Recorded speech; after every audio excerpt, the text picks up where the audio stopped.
Kei te tautoko e tahi o ngā mātanga reo o te ao Māori I te whakahau I roto I te pūrongo a te paipai motuhake.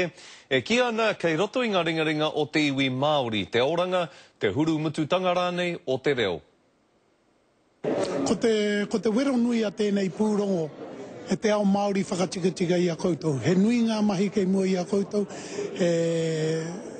kei mena tātou kei te ki whakahokia mai ki o tātou ringaringa, te whakaoro o tō tātou reo. Tīmatai nai nei ki te waihanga I au a kaupapa. E tautoko anau.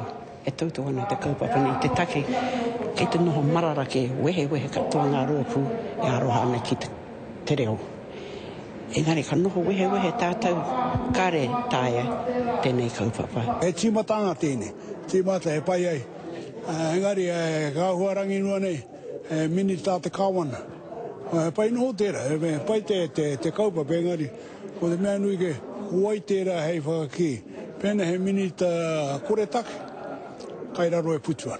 Te mahi nui ki te whakarata I a tātou anō, I raro I tētahi whakaruru hau. Kia noho tātou tahi nei ki te waihanga, te huarahi hei whaenga mā tātou. Ko te whānui o te mahi kei mua I te ao Māori, e kore taia te whakateka. Ko tā tēnei paipai motuhake I whakarite ai I roto I tana pūrongo, e ki mai ki a tātou. Anei ngā whakapaunga, anei ngā moni a te kāwanatanga ko horaina mo te reo te take, he ha te hua.